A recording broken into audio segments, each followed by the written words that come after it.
Welcome to the Anna and Selena Keep Ditch Try Bite. We are riding in the car with the VSP crew, Veteran Spouse Project. Our chauffeur is the founder, Amy Uptgraft, and one of her fabulous partners in the car, Audra Edwards, and an attendee, Tiffany, who may show up on the audio. You never know. Anyway, we wanted to have just a small, quick conversation about the writing retreat. And as organizers of this and hosts of this, we want them to share what they would keep, ditch, and try. So I'm going to hand you over to Anna, my host, my bestie, my everything. All right, so we're going to start off with keeping, okay? And I'm going to this first question at Amy. Amy, what is something that you would want to keep about your experience of this founding inaugural retreat? Oh my gosh. Okay, there's so many things I would want to keep because it was such a fabulous, amazing experience. But I think the thing I would definitely want us to continue to do is that Audra and I came in with a very solid outline of what we wanted to do, how we wanted the sessions to go, how that we wanted them to connect and feed into each other. But then we held it pretty loosely. And I feel like if you are hosting any type of retreat that is asking people to be creative and dig into memories or what could be personal things happening in their life, you have to be able to hold that kind of outline and expectations loosely because you need to follow the trails of where your participants are going to take you. Something that we did that we felt was going to really hit well, maybe it's not. And in something that we anticipated going a little smoother or being a little bumpier was perfect. And so I was proud of the fact that Audra and I just were able to go with the flow, pivot on those types of things, like meeting our participants where they needed us to meet them instead of holding so tightly to our agenda and the structure. And, there was one session in particular that just opened a lot of dialogue and a lot of conversation. And so we let that happen, right? Like we let that come. It felt like that was the natural thing to allow that to bubble to the surface. And we went with it. And then we adapted in the next session to still stay on track, but we're able to, again, meet our participants where they were. Yeah, so here's one thing I know about the two of you. Amy, you like to weave off course and just let the energy and ideas just take you somewhere. Where Audra is the one who put the agenda together and keeps that little schedule going. And she emailed the agenda to everyone. So we had an expectation of what would be happening. Audra, would you agree with Amy? Was this something that you would find was super successful that you would keep? Yeah, absolutely. And because I was a former teacher, I always would build into my lesson plans at the end of them. I would always have like extra or insteads or elements like that. So you can, even if you are a person like me who does like the details in the schedule, I think the most important thing, as Amy has said, is like just paying attention to your people and being intentional about actually listening to their responses and seeing what their needs are and then pivoting on the spot to meet those. Okay, so I was a participant, Selena was a participant, but we have a third-party participant in the car with us today, Tiffany, right? She didn't know that she was going to be speaking on this podcast today. But Tiffany, as a participant, when you hear Audra and Amy, when you hear them describe what their goal and what would you say, like, how successful were they at that? I think they were very successful in that. Yeah. Awesome. Selena, what do you think? No, yeah, as a participant and just an observer, and I love like reverse engineering what people do so I can learn like how it was. But I let that go. I like immerse myself in the experience, and I think they did a great job. They're keeps. So I hope you keep that for real for the next time. Keeping Audra being very organized and doing all the things. Yeah. I'm like, is that really necessary? Can't we just keep that? Yes. But also have a little bit of spontaneity. They perfectly weaved in the two of you together. I don't think it could have been all one or all the other. It was I felt like what you're saying though is you had an end goal in mind, and while you kept towards the goal, you didn't make the agenda direct how you got there necessarily. And that I think is really important, especially for a retreat or an experiential kind of activity where you're looking for creative juices to lead that. And I think for me, like the final piece to that would be that if you were going to do an event is a very specific thing, a retreat where you're inviting people to essentially live together in some form or fashion for a day or two or three, you have to really trust your coworkers in that. Like you have to trust that everyone's going to do their part, and you have to have people that you work together to be able to provide those experiences for the people that are coming in. I think that's really key, that you have great communication and trust between your team of coworkers. So important.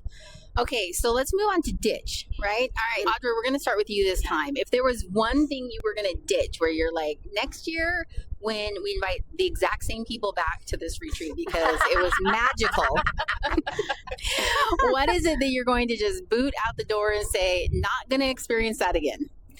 So we are a very small nonprofit. We have a small team.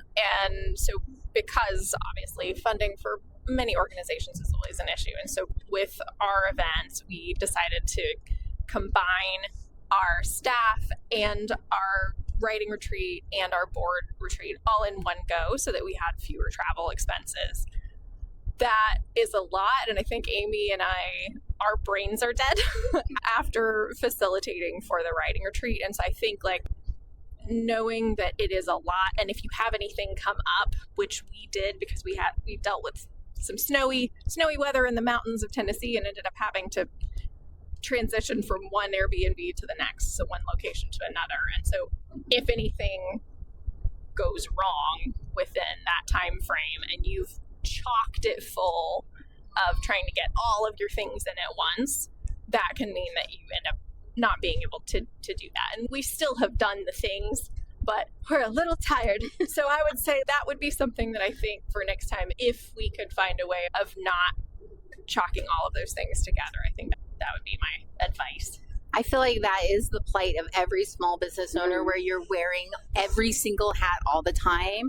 And in a retreat situation, you're right. You do need to be able to say, I'm putting aside my administrative hat, and by having to wear all of them for the time frame that you're here, that could be definitely something I could see. Amy, what would you agree? Is there something you would ditch differently? It's funny, I 100% agree, and I'm like an extreme extrovert, and so like it takes a lot for my tank to empty. And I don't know if it's ever really completely been empty, but even for somebody like me, it's now okay.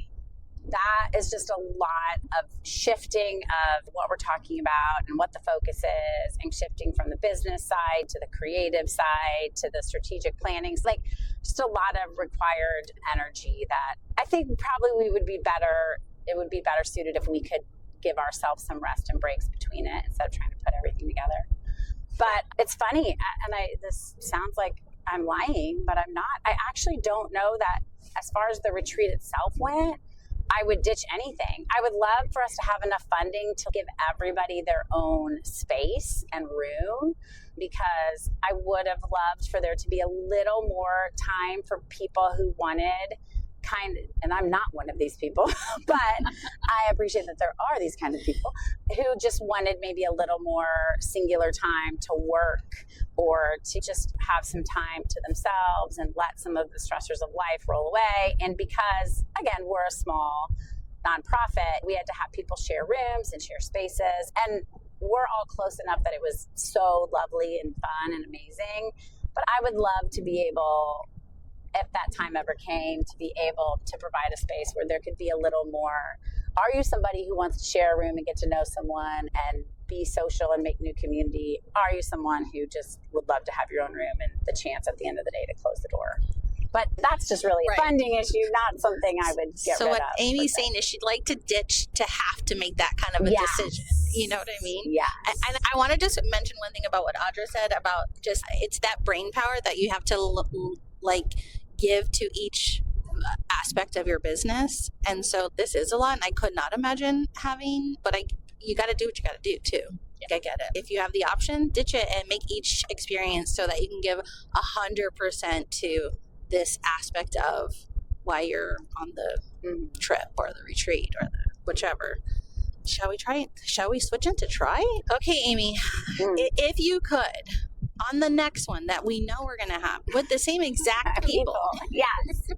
what would you try? What would you want to try that you're like, oh, definitely trying this on the next turnaround? Yeah, so I can think of two things right away because this is the first time we had done it. And I know I said this earlier. We deliberately kept it to a mini almost retreat, right? Like a full day and then a day, half a day coming in, a half a day leaving, because we wanted people to leave wanting more, not like that was a day too long.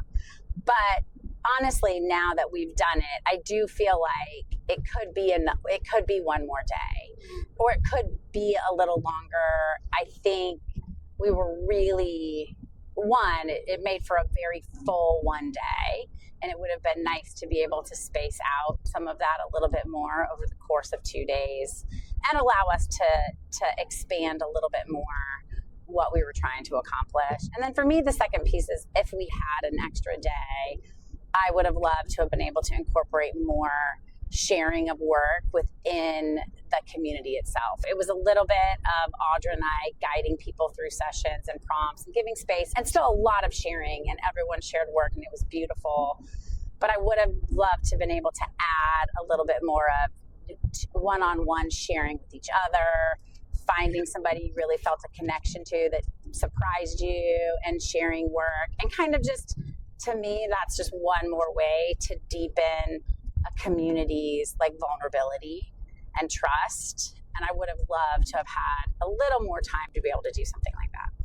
As someone who is a marketing person, right? Selena and I are marketing people. I would add to that just a little, like, maybe potential, put it in your brain for a possibility. But imagine if you, because not everyone's going to want to do this, but imagine if your participants were then doing recordings now of pieces of their work, and this is sharing out on even like social media or within 100%. your newsletter of saying, this is the beauty that comes from keeping that creative spirit, meeting up with creatives like you, taking the time to self-care in this creative way, and just because that flows with your mission, I feel like.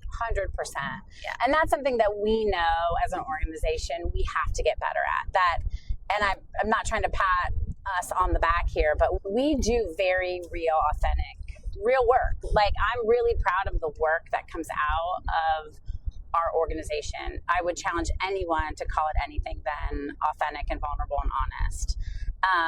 But I think for us, yes, a way for us to absolutely grow is to now, how do we take that work and expand it to share it with people beyond just our community, to let people know a little peek behind some of these incredible stories that people are writing and creating and making. Okay, if I put you on the spot and say you're not allowed to say the exact same thing that Amy did, do you have something different that you would want to try on the next retreat? Oh goodness, Amy hit all of the great spots, and that moment that you have when you're like sitting in a class and like you have your perfect answers, and then like your other classmates like say all the things, and so by the time it gets to you, you're like, I have that moment, so I'll just go with this is a like to try, but it's also a try that I think we're already putting into place. But it's that idea of figuring out how to continue not just the work that you did together in that retreat, but also how to continue that community and that space for community that you have created through the retreat, so that it's not just peace out, guys, like this was great, see you in 2 years, like how to not like a one-off, right? Yeah, not just a one-off. So not only continuity of the work and of our afters as an organization, but also to continue to make sure that we figure out how to hold a space for our people that just came. I would just say, as the participant who read through your after action survey but has not yet quite completed it, you did put a really good question in there about what are you going to do personally to take your experience here and continue with it. And I think that was a beautiful way to also say there's some responsibility on the part of the participants to take this and continue to grow it, because there was magic that happened the last couple of days, right? There was friendships, there was people that I have known for years virtually, but just met in person and realized how beautiful their personalities were. And then writing comes to life when you truly know someone. Like there's a different feeling when you're like, I know this person, I know what they're saying, how they're saying it. Anyway, the responsibility of just the people who are participating to then take that and push it themselves as well. I think that. I love that, Anna. And it makes me think, I was in London last week on a 50th birthday trip, and I got to see a play at the Globe Theater, Shakespeare's Globe. And as we were doing a tour of it, they talked about how back in Shakespeare's time in like 1590s, that the only way they could advertise that they were ready to do a play is they would raise a flag on the top of the theater. And it's how everyone in the surrounding areas would be like, oh, the flag's up, there's a show tonight. And right, it was just all word of mouth, and people would come across the river and from wherever and come and see the show at the Globe. And then the only way a show ran more than a night or two was all word of mouth. It was just that first crowd of people leaving the theater and saying, don't bother coming back. It was awful. Or, hey, this is worth the trip across the river to see. And so even though in the world of the internet and all the things, it still, I think, is the best way to expand what we do and share what we do is to have the people that experience it say, hey, that was pretty good. You guys should check it out. Come do a class or come see what's going on. Yeah, I'm just going to say for the 3 participants in this car here, if someone was like, how was it? I wouldn't be like, yeah, it's pretty good.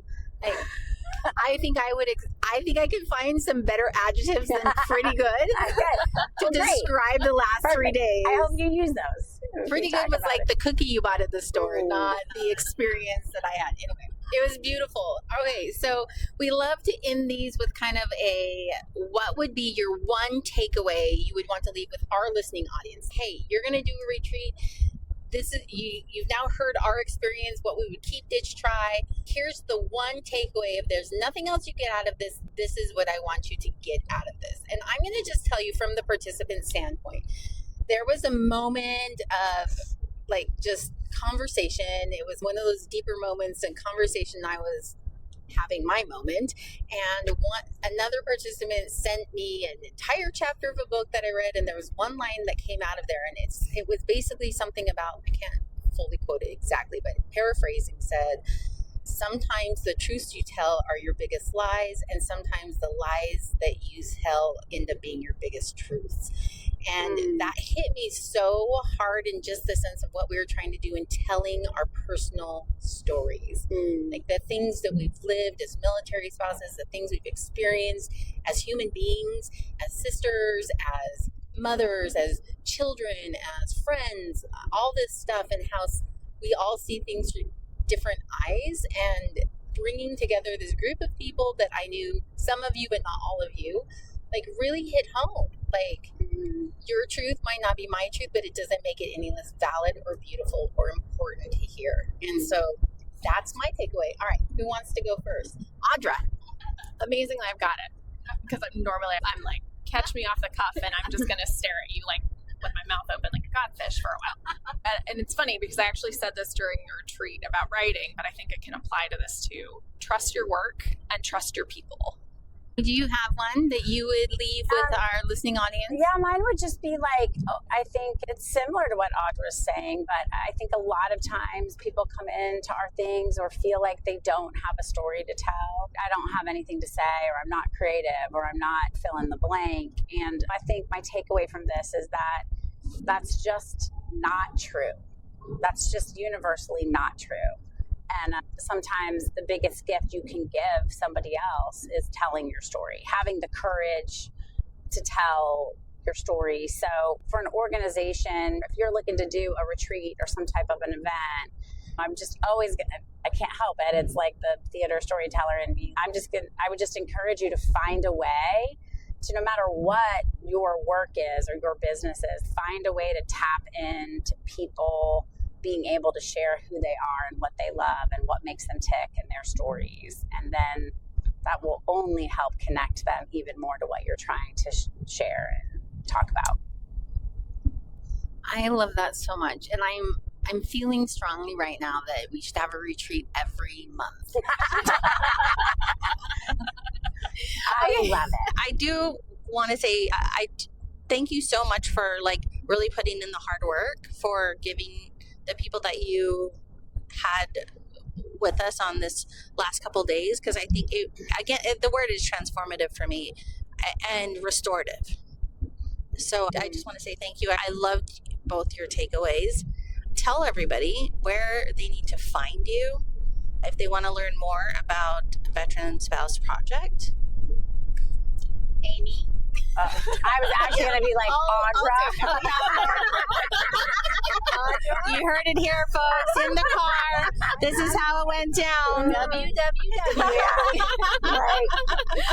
Our best point of contact is our website. So veteransspouseproject.org. That's 2 S's in the middle there. And from there, you can access all of our socials. We have a good YouTube channel. We have great social media and an awesome blog, and just ways to connect with us. If you would like to either get involved to help or get involved to take part in what we try to do in helping our veteran spouses. I love it. I'm going to hand it over to Anna. She likes to close out our show because she does it way better than I can. So here we go. As always, you're going to head to annandselena.com/blog, and you are going to find our show notes, which is going to have links to all the things that we've talked about. It's going to have links to their upcoming events. It's going to have information on how to connect with both Amy and Audra. And who knows, we might just put in there a little snippet of something one of us wrote. I don't know. You'll just have to go and find out when you listen to this. So thank you so much for joining us today. Tiffany, thank you for being here and being willing to on the spot speak up. Selena, I love you. Amy and Audra, thank you. And we will see you on the next 15-ish minute Business Fix podcast. Keep ditch dry.